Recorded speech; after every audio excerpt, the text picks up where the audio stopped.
بسم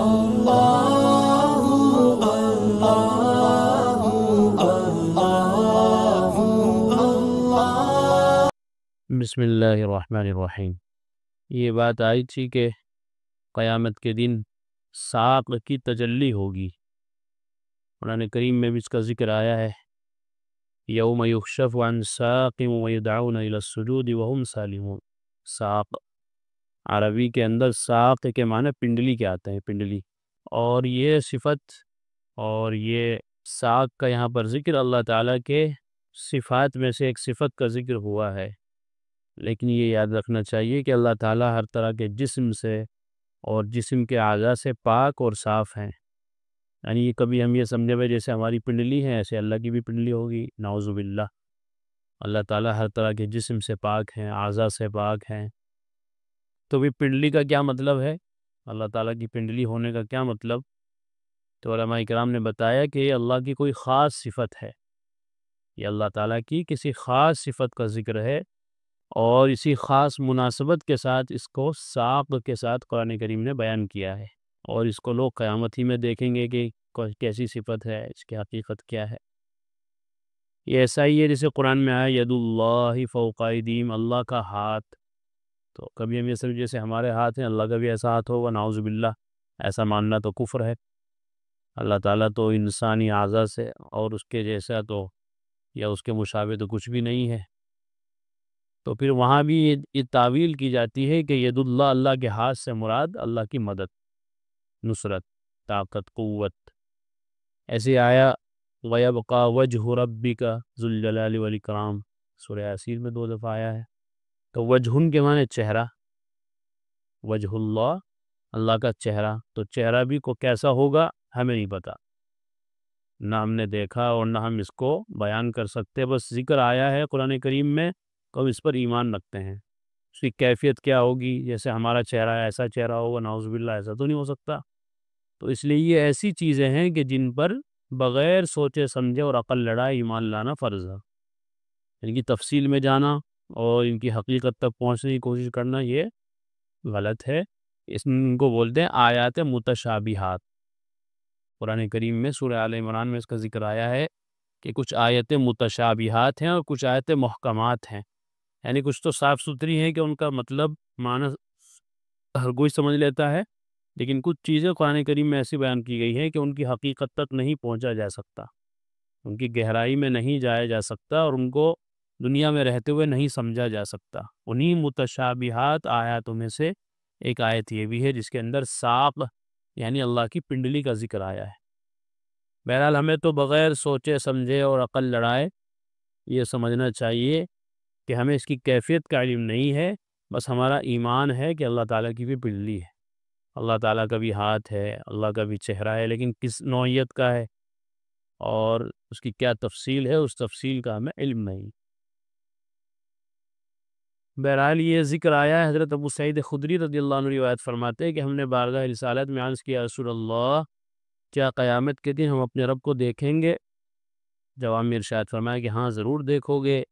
کیا دوپہر کے وقت سورج کے دیکھنے میں تم کو زحمت ہوتی ہے جبکہ سورج بالکل صاف ہو؟ دوپہر میں سورج ساری دنیا دیکھتی ہے، ساری دنیا کو دھوپ ملتی ہے، کوئی بھی آنکھ اٹھا کے دیکھ سکتا ہے، چاہے کوئی کہیں بھی ہو، کسی بھی دنیا میں رہتا ہو، کسی بھی کونے میں رہتا ہو، گلی میں سے بھی دکھ جاتا ہے، کھڑکی میں سے بھی دکھ جاتا ہے، اور میدانوں میں سے بھی دکھ جاتا ہے، کہیں سے بھی دیکھ لو، سب کو برابر ہی دکھتا ہے۔ اور اس پر ذرا بادل نہ ہو، ایسی صورت میں تو ہر کوئی دیکھ لیتا ہے سورج کو۔ صحابہ نے جواباً عرض کیا کہ یا رسول اللہ نہیں، کوئی زحمت نہیں ہوتی، آسانی سے سب دیکھ لیتے ہیں۔ فرمایا اسی طرح قیامت کے دن تم اللہ کو خوب اچھی طرح دیکھو گے اور کوئی زحمت نہ ہوگی، اللہ کا دیدار ہوگا۔ جیسا کہ چاند سورج کے دیکھنے میں کوئی زحمت نہیں ہوتی۔ اس کے بعد ارشاد فرمایا کہ جب قیامت کا دن ہوگا تو ایک آواز دینے والا آواز دے گا کہ جو جس کو پوجتا تھا وہ اپنے معبود کے پیچھے لگ لے، وہ اپنے معبود کے پیچھے جائے۔ دیکھو اس کا معبود کہاں جاتا ہے، جنت میں جائے گا تو بھی جنت میں چلا جا، جہنم میں جائے گا تو اس کے ساتھ جانا ہے تجھے۔ پر جو لوگ غیر اللہ یعنی بتوں اور استھانوں کے پتھروں کو پوجتے تھے وہ سب کے سب دوزخ میں گر پڑیں گے۔ پلسرات کا ذکر آیا تھا، کیونکہ ان کے معبودان باطل بھی دوزخ کا ایندھن بنیں گے۔ یہ قرآن کریم کی سورہ انبیاء میں بات آ گئی ہے، پہلے بھی آئی تھی، انکم وما تعبدون من دون اللہ حسب جہنم، جہنم کا ایندھن بنے وہ تم بھی اور وہ بھی جن کو تم پوجتے تھے، پتھر یا اور مورتیاں وغیرہ۔ حتیٰ کہ جب اہل کتاب اور وہ لوگ رہ جائیں گے جو صرف اللہ کو پوجتے تھے، تو یہود کو بلا کر سوال کیا جائے گا تم کس کی عبادت کرتے تھے؟ وہ جواب میں کہیں گے ہم اللہ کے بیٹے عزیر کی پرستش کرتے تھے۔ قرآن کریم میں اس کا ذکر آیا ہے کہ انہوں نے حضرت عزیر علیہ السلام کو اللہ کا بیٹا بنا لیا تھا۔ وقالت الیہود عزیر ابن اللہ، اور نصارہ عیسائی کرسچن وقالت النصارى مسیح ابن اللہ، انہوں نے حضرت عیسیٰ کو اللہ کا بیٹا مان لیا، کوئی شرک کر دیا انہوں نے بھی، وہ بھی توحید پر قائم نہیں رہے، مشرک ہو گئے۔ تو وہ جواب میں کہیں گے ہم اللہ کے بیٹے عزیر کی پرستش کرتے تھے، اس جواب پر ان کی سرزنش ہوگی اور ان سے کہا جائے گا کہ یہ جو تم نے عزیر کو اللہ کا بیٹا بتایا، اس کہنے میں تم جھوٹے ہو، اللہ نے کسی کو اپنی بیوی یا اولاد قرار نہیں دیا، لم یلد ولم یولد ولم یکن لہ کفوا احد۔ سورہ اخلاص کے اندر یہ مضمون اللہ نے بیان کیا گیا ہے کہ نہ اللہ کسی کی اولاد ہے، نہ اللہ سے کوئی اولاد ہوئی ہے۔ اللہ تعالیٰ ان ساری چیزوں سے کیا ہے، بے نیاز ہے، منزہ ہیں، پاک صاف ہیں۔ اس کے بعد ان سے سوال ہوگا تم کیا چاہتے ہو؟ عرض کریں گے پروردگار ہم پیاسے ہیں، ہمیں پلا دیجئے۔ ان کے اس کہنے پر دوزخ کی طرف اشارہ کر کے ان سے کہا جائے گا کہ وہاں جا کر کیوں نہیں پی لیتے؟ چنانچہ وہ لوگ دوزخ کی طرف چلا کر جمع کر دیے جائیں گے، چل کر وہاں جائیں گے اور چلا چلا کر ان کو وہاں جمع کر دیا جائے گا، روئیں گے، چیخیں گے، چلائیں گے، اور وہ دور سے ایسا معلوم ہو رہا ہوگا گویا وہ ریت ہے۔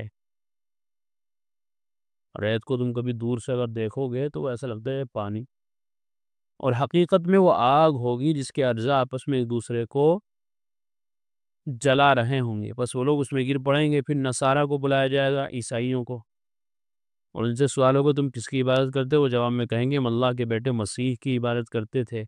ان کے جواب پر سرزنش کے لیے کہا جائے گا یہ جو تم نے مسیح کو اللہ کا بیٹا بتایا اس کہنے میں تم جھوٹے ہو، اللہ نے کسی کو اپنی بیوی یا اولاد قرار نہیں دیا۔ اس کے بعد ان سے سوال ہوگا تم کیا چاہتے ہو؟ وہ عرض کریں گے پروردگار ہم پیاسے ہیں، ہم کو پلا دیا جائے۔ ان کے اس کہنے پر دوزخ کی طرف اشارہ کر کے ان سے کہا جائے گا وہاں جا کر کیوں نہیں پی لیتے؟ چنانچہ وہ لوگ دوزخ کی طرف جمع کر دیے جائیں گے، اور وہ دور سے ایسا معلوم ہوگا کہ گویا ریت ہے، اور حقیقت میں وہ آگ ہوگی جس کے اجزاء آپس میں ایک دوسرے کو جلا رہے ہوں گے، بس وہ لوگ اس میں گر پڑیں گے۔ الحاصل تمام یہود و نصارہ دوزخ میں گر پڑیں گے۔ یہ دیکھیے، کہنے کو تو یہودی اور نصرانی اپنے آپ کو اہل کتاب کہتے ہیں کہ ہم بھی توریت کو مانتے ہیں، انجیل کو مانتے ہیں، اللہ کی کتابوں کو، لیکن اللہ کے نبیوں کے ساتھ انہوں نے ایسی حرکتیں کی اور ان کو اتنا بڑھا چڑھا دیا کہ کوئی اللہ کے مقابل میں لے آئے۔ وہ حضرت عزیر کو اتنا بڑا مانا، اللہ کا بیٹا سمجھ بیٹھے، حضرت عیسیٰ علیہ السلام کو اتنا بڑھایا چڑھایا کہ ان کو اللہ کا بیٹا سمجھنے لگے۔ آج بھی امت میں کچھ لوگ ایسے ہیں، امت محمدیہ میں، جو ہمارے نبی صلی اللہ علیہ وسلم کو اتنا بڑھاتے ہیں، وہ نعوذ باللہ وہ صفات جو اللہ کی ہیں وہ ان کو دیتے ہیں، وہ کام جو اللہ کے ہیں، جو خاص اللہ کے ساتھ ہے، وہ نبی اکرم صلی اللہ علیہ وسلم کے بارے میں وہ عقیدہ رکھتے ہیں، تو یہ بھی شرک ہے۔ الحاصل تمام یہود و نصارہ دوزخ میں گر پڑیں گے، یہاں تک کہ جب صرف وہی لوگ رہ جائیں گے جو اللہ ہی کی بات کرتے تھے، یعنی مسلمان، نیک بھی اور بد بھی۔ اللہ تعالیٰ کی ان کے سامنے ایک تجلی ہوگی، اور اللہ تعالیٰ فرمائیں گے کیا تم کو کیا انتظار ہے؟ ہر جماعت کو اس کے معبود کے پیچھے جانے کا حکم ہے۔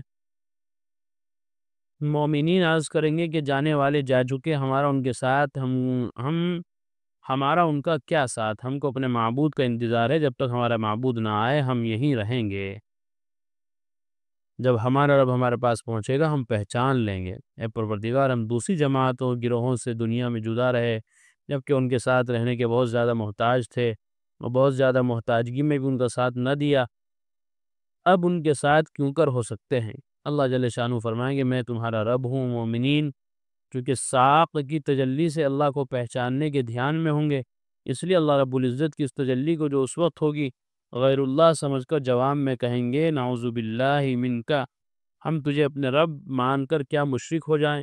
ہم اللہ کے ساتھ کسی بھی چیز کو شریک نہیں بناتے۔ 2 یا 3 بار ایسا ہی کہیں گے۔ ان کے جواب پر اللہ جل شانہ سوال فرمائیں کیا تمہارے رب اور تمہارے درمیان کوئی نشانی مقرر ہے؟ جس سے تم اپنے رب کو پہچان لو گے۔ ایمان والے عرض کریں گے جی ہاں نشانی ضرور ہے۔ اس کے بعد ساق کی تجلی ہوگی، وہی پہلی جو ذکر کیا ہے ابھی، جسے دیکھ کر تمام وہ لوگ جو اخلاص کے ساتھ اللہ کو سجدہ کرتے تھے اللہ کے حکم سے سجدے میں گر پڑیں گے، اور جو لوگ دکھاوے یا مصلحتوں کی بنا پر دنیاوی مشکلات سے بچنے کے لیے یعنی نفاق کے ساتھ سجدہ کرتے تھے، اللہ ان سب کی کمر تختہ بنا دیں گے، جس کی وجہ سے وہ سجدہ نہ کر سکیں گے۔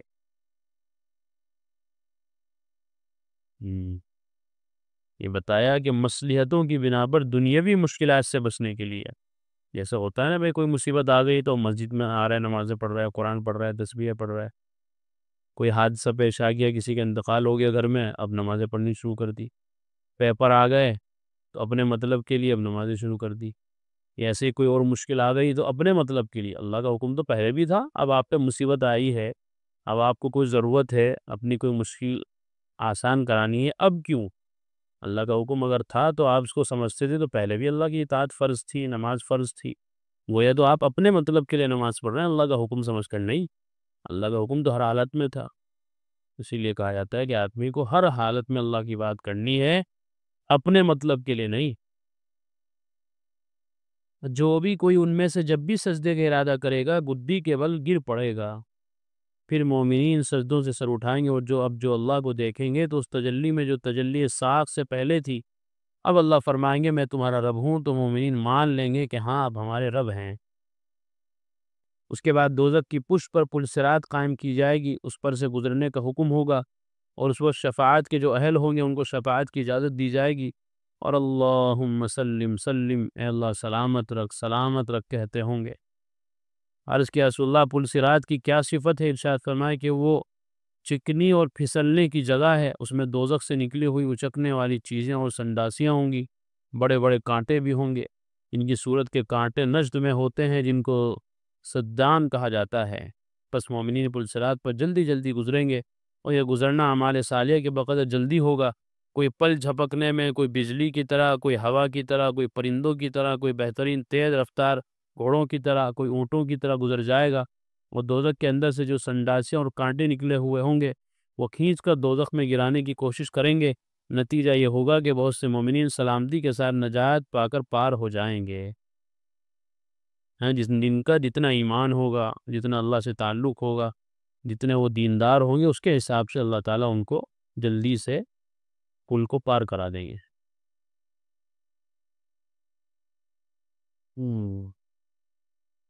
اور بہت سے اہل ایمان گزرتے ہوئے چھل چھل کر چھوٹ جائیں گے، اور بہت سے دوزخ کی آگ میں دھکیل دیے جائیں گے، یہاں تک کہ جب نیک ایمان والے دوزخ سے بچ جائیں گے، اس میں اس ذات کی قسم کھا کر کہتا ہوں جس کے قبضے میں میری جان ہے کہ تم یہاں اس دنیا میں اللہ سے حق لینے کے بارے میں ایسی مضبوطی کے ساتھ بات کرنے والے نہیں ہو، جیسا کہ دوزخ سے بچ کر پل صراط پار ہو جانے والے مومنین اپنے ان بھائیوں کے لیے جو دوزخ میں گر چکے ہوں گے اللہ سے مضبوطی کے ساتھ سفارش کریں گے۔ دوسری روایت میں ہے کہ حضرت صلی اللہ علیہ وسلم نے اس موقع پر یوں فرمایا کہ دنیا میں جو حق تمہارا کسی کے ذمہ معلوم ہو جائے تو اس حق کو حاصل کرنے کے لیے جیسی سختی سے مطالبہ کرتے ہو، اس دن اللہ سے جو ایمان والے اپنے دوزخی بھائیوں کے لیے جس زور سے مطالبہ کریں گے تمہارے دنیاوی مطالبے سے بہت زوردار ہوگا۔ دنیا میں کوئی ہمارا کچھ دبا لیتا ہے، کچھ لے لیتا ہے، تو ہم اپنا حق وصول کرنے کے لیے کیا کچھ نہیں کرتے، کہاں تک نہیں چلے جاتے، کورٹ کچہری تک پہنچ جاتے ہیں۔ جبکہ مومنین یہ دیکھ لیں گے کہ ہم نجات پا چکے، بارگاہ الہی میں عرض کریں گے ہمارے پروردگار یہ لوگ جو دوزخ میں گناہوں کی وجہ سے گر گئے، ہمارے ساتھ روزے رکھتے تھے اور ہمارے ساتھ نماز پڑھتے تھے، حج کرتے تھے، اب بھی ان کو ہمارے ساتھ جنت میں داخل فرمائیے۔ ارشاد ہوگا تم جسے پہچانتے ہو نکال لو، چنانچہ ان کو نکالنے کے لیے روانہ ہوں گے، اور ان کے جسم دوزخ کی آگ پر حرام کر دیے جائیں گے، دوزخ کی آگ ان نکالنے والوں کو نہ جلا سکے گی۔ نتیجہ یہ ہوگا کہ وہ لوگ دوزخ میں سے بھاری تعداد میں لوگوں کو نکالیں گے، اور ان دوزخیوں میں سے کسی کو آگ نے آدھی پنڈلی تک، کسی کو گھٹنے تک پکڑا ہوگا۔ تفصیلی روایت انشاءاللہ باقی کل پڑھ لیں گے۔ اللہ تعالیٰ قیامت کے دن ہم سب کے لیے اور اولین اور آخرین کے لیے خیر و عافیت کا دن بنائے، کامیابی کامرانی کا دن بنائے۔ وآخر دعوانا الحمدللہ۔ قرآن کریم میں اللہ تعالیٰ فرماتے ہیں الا بذکر اللہ تطمئن القلوب، کہ سن لو، اچھے سے سمجھ لو، اللہ تعالیٰ کے ذکر ہی سے دلوں کو اطمینان نصیب ہوتا ہے۔ یعنی اللہ تعالیٰ کے جو انعامات و احسانات و اس کی نوازشیں ہم پر ہیں، اگر ہم ان کو یاد کریں گے تو ہمارے بے قرار دل کو قرار آ جائے گا، سکون مل جائے گا۔ اگر ہم چاہتے ہیں کہ ہمارے دلوں میں سکون آئے، اطمینان نصیب ہو، تو اس کا ایک واحد علاج اور ایک بہترین دوا یہ ہے کہ ہم فوراً اللہ کے ذکر میں مشغول ہو جائیں۔